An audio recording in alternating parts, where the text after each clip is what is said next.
Baik, Assalamualaikum warahmatullahi wabarakatuh. Alhamdulillahirrabbilalamin. Wa bihi nasta'in wa ala umuri dunya waddin. Assalatu wassalamu ala asrafil anbiya wal mursalin. Sayyidina Muhammadin wa ala alihi wasahbihi ajmain. Amma ba'du. Yang terhormat kepada Bapak Firman Setiawan SHI MEI selaku dosen pengampu mata kuliah Teori Ekonomi Mikro, dan yang terhormat kepada teman-teman kelas. Untuk kali ini kami dari kelompok 2 akan mempresentasikan dari kelompok 2 mempresentasikan yang ditugaskan dari Bapak Firman Setiawan. Untuk tidak mengundur waktu, maka akan kami mulai diskusi presentasi pada malam hari ini. Sebelum itu, izinkan saya memperkenalkan anggota dari kelompok 2. Yang pertama ada Rian Zulkarnain dan Muslim, Mimi Teliani Ningsih, Mei Dewi Pramita-Sari, dan yang terakhir ada Anissa Humairah. Dan agar mempersingkat waktu, maka akan saya mulai dari pemateri pertama, dan sebelum itu izinkan saya membacakan latar belakang dari materi-materi yang akan dibacakan. Latar belakang perkembangan pembelajaran ilmu perekonomian dimanapun selalu mengalami perubahan sebagai dampak terjadinya perubahan-perubahan yang cepat dan menuntut perubahan ke arah yang lebih baik dan lebih maju. Di dalam prosesnya, kami menerapkannya dalam karya tulis ilmiah berjudul Penawaran. Karena kehidupan sehari-hari manusia tidak pernah lepas dari permintaan dan penawaran barang maupun jasa.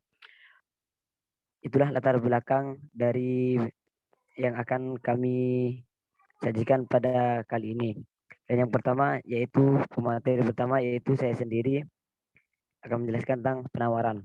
Penawaran adalah jumlah barang yang produsen ingin tawarkan atau jual pada berbagai tingkat harga selama satu periode tertentu. Penawaran diartikan sebagai keseluruhan jumlah barang dan jasa yang ditawarkan dalam berbagai kemungkinan harga yang berlaku di pasar dalam suatu periode tertentu. Berikutnya adalah penawaran menurut Ahman. Menurut Ahman, 2009, penawaran dibedakan atas dua, yaitu yang pertama, penawaran individu. Penawaran individu ini adalah penawaran dari penjual perseorangan akan suatu barang yang ada di pasar. Yang kedua, penawaran pasar atau penawaran kolektif. Penawaran kolektif ini adalah penawaran dari semua penjual yang ada di pasar akan suatu barang. Berikutnya yaitu hukum penawaran. Apabila harga suatu barang naik, maka jumlah yang dijual menjadi bertambah atau naik. Dan sebaliknya, apabila harga suatu barang turun, maka jumlah yang dijual juga akan mengalami penurunan. Mungkin itu penyajian materi dari saya. Untuk selanjutnya, saya serahkan kepada pemateri kedua. Dipersilahkan.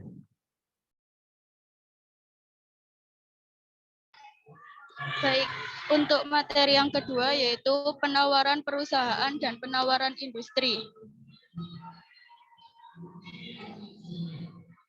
Penawaran perusahaan yaitu laba maksimum perusahaan dalam jangka pendek dapat dicapai dengan pendekatan atau ketentuan MR sama dengan MC dengan kualifikasi bahwa MC akan selalu meningkat. Dalam keadaan itu, suatu perusahaan akan berhenti berproduksi dalam jangka pendek apabila P lebih kecil AVC, biaya variabel rata-rata. Dapat dilihat bahwa kurva penawaran jangka pendek perusahaan adalah kurva yang dimulai dan titik potong MC dengan titik terendah AVC ke atas. Garis di bawah titik potong MC dengan AVC bukanlah kurva penawaran karena output adalah 0 dan harga lebih kecil dari AVC. Yang kedua yaitu penawaran industri. Dalam industri, persaingan sempurna kurva penawaran akan menunjukkan perjumlahan dan semua kurva penawaran perusahaan permintaan industri merupakan permintaan perusahaan-perusahaan. Dapat dilihat kalau industri melakukan perluasan yang akan menyebabkan meningkatnya tingkat upah, kurva penawaran industri akan kurang elastis jika dibandingkan dengan total kurva penawaran perusahaan.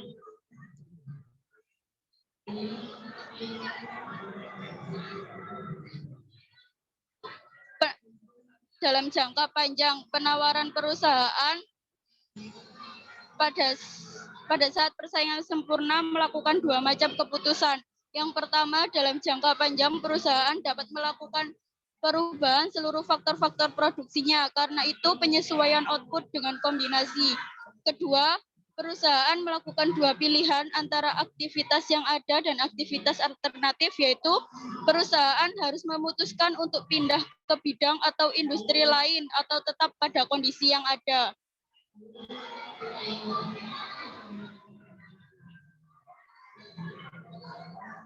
Penawaran perusahaan dalam jangka panjang. Penawaran industri dalam jangka panjang. Perusahaan akan melakukan laba maksimum jangka panjang dengan melakukan pemilihan skala perusahaan yang tepat, serta menghasilkan output pada tingkat harga yang sama dengan biaya marginal dengan jangka panjang. Kurva penawaran industri jangka panjang akan diperoleh kalau kurva biaya marginal perusahaan berada di atas setelah memotong titik minimum kurva biaya rata-rata jangka panjang. Kemudian untuk pemateri yang ketiga,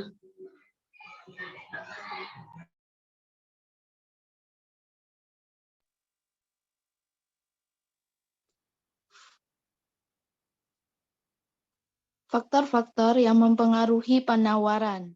Faktor yang mempengaruhi penawaran yaitu satu, harga, faktor-faktor produksi yang digunakan. Yang kedua ada teknologi. Yang ketiga ada pajak dan subsidi. Yang keempat ada harapan harga. Dan yang kelima ada jumlah perusahaan dalam industri. Kurva penawaran. Kurva penawaran merupakan garis selengkung yang menggambarkan jumlah atau variabel dari barang dan jasa yang ditawarkan oleh produsen dengan tingkat harga tertentu dalam periode tertentu. Prinsip dari kurva penawaran yaitu apabila harga suatu barang itu naik, maka jumlah barang yang ditawarkan juga akan ikut naik. Hal ini berbanding terbalik dengan prinsip kurva permintaan, yaitu bila harga turun, maka permintaan akan naik atau bertambah. Ciri-ciri dari kurva penawaran yaitu 1. Kurva berbentuk garis lurus. Yang kedua, kurva bergerak dari arah kiri bawah menuju arah kanan atas. Yang ketiga, bila terjadi peningkatan penawaran barang atau jasa, kurva akan bergerak ke arah kanan. Yang keempat, dalam kurva penawaran, harga dan jumlah barang berbanding lurus, maksudnya saat harga naik, jumlah barang yang ditawarkan juga akan ikut naik.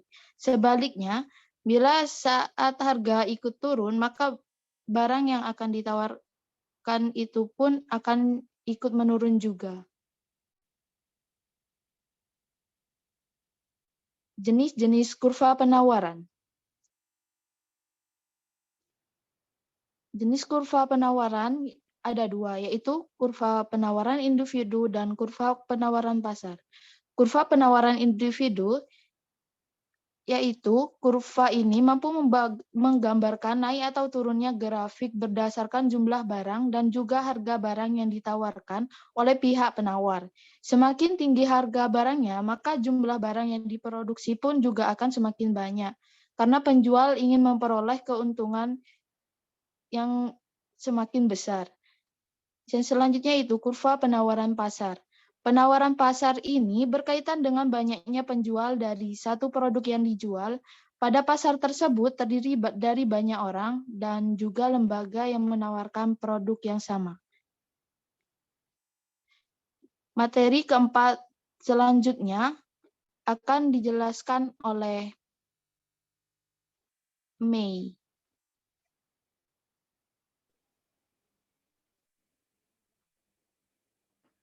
Karakteristik kurva penawaran. Kenapa umumnya kurva penawaran bergerak miring ke atas? Umumnya, hal ini dikarenakan harga yang lebih tinggi yang mampu mendorong perusahaan untuk memproduksi barang atau jasa layanannya secara lebih banyak, sehingga harga akan menjadi lebih mahal dan berpotensi menghasilkan keuntungan yang lebih banyak dari barang yang dibuatnya. Dalam kurun waktu yang singkat, biaya produksi atau biaya marginal ini akan dipengaruhi oleh hukum pengembalian marginal yang semakin menurun. Di sisi lain, meningkatnya hasil produksi dengan modal akan tetap mengarah pada titik yang mana biaya marginal akan meningkat dengan cepat. Sehingga perusahaan akan membutuhkan harga yang lebih tinggi agar bisa mengimbangi biaya produksi yang lebih tinggi lagi. Faktor-faktor yang mempengaruhi penawaran. 1. Biaya produksi. Faktor pertama yang mampu mempengaruhi kurva penawaran adalah biaya produksi. Bila biaya produksi pada suatu barang lebih rendah dari maka akan memberikan keuntungan pada pihak perusahaan untuk menawarkan barang dan jasa dalam jumlah yang banyak. Itu juga sebaliknya. Produksi ini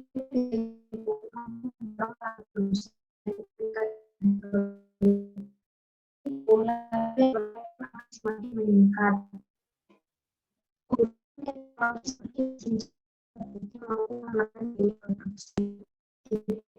Setiap produsen tentu memiliki perkiraan atas barang yang diproduksinya, sehingga mampu memberikan dampak dalam penawaran. Yang keempat, yaitu keuntungan yang diinginkan produsen. Jumlah keuntungan yang diperoleh perusahaan pun akan memberikan dampak pada harga jual dari produk dan akan berdampak juga pada barang yang ditawarkan. 5. Harga barang dan jasa. Faktor selanjutnya itu yang mempengaruhi kurva penawaran adalah barang dan jasa. Produsen akan menawarkan barang atau jasa layanannya pada konsumen lebih banyak bila harganya mengalami peningkatan. Tapi bila harganya turun, maka produsen pun akan menawarkan barang dengan jumlah yang lebih sedikit. 6. Subsidi pemerintah dan pajak. Subsidi yang berasal dari pemerintah dan pajak yang diberlakukan oleh pemerintah pun turut memberikan dampak. Rendahnya pajak bisnis yang ditetapkan oleh pemerintah setempat agak mampu mengurangi biaya produksi perusahaan. Dan yang terakhir yaitu jumlah produsen. Jumlah produsen di pasar memberikan dampak yang relatif lebih rendah pada kurva penawaran. Tingginya penawaran di pasar terjadi karena banyaknya produsen yang bergerak di pasar. Selanjutnya, materi yang selanjutnya yaitu Rian Zulkarnain.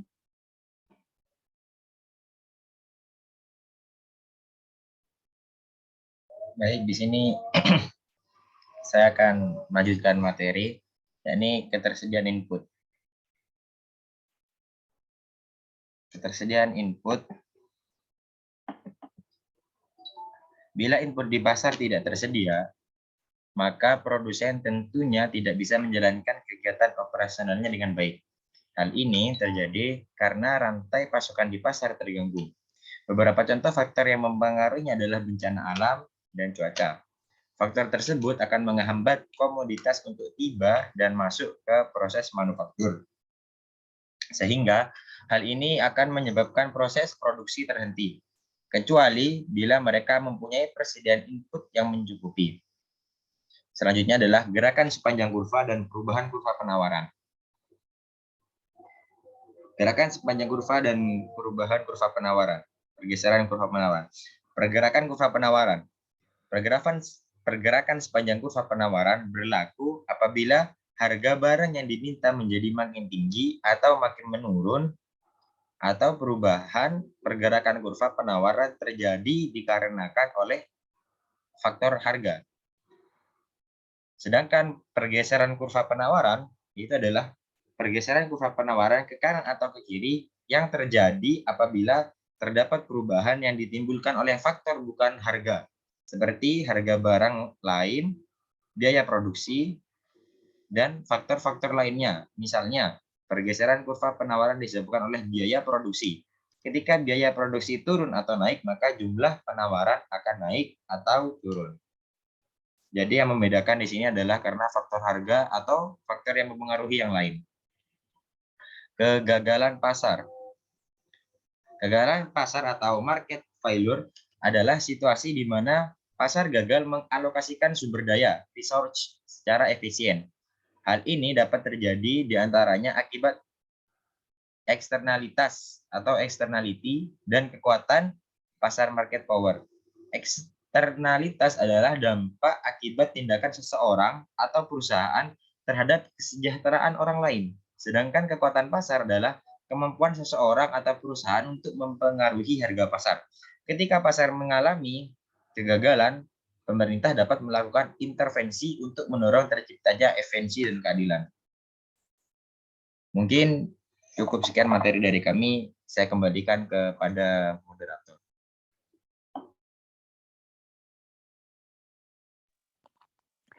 Baik, terima kasih. Saya sampaikan kepada teman-teman yang telah menyampaikan materi pada kesempatan kali ini.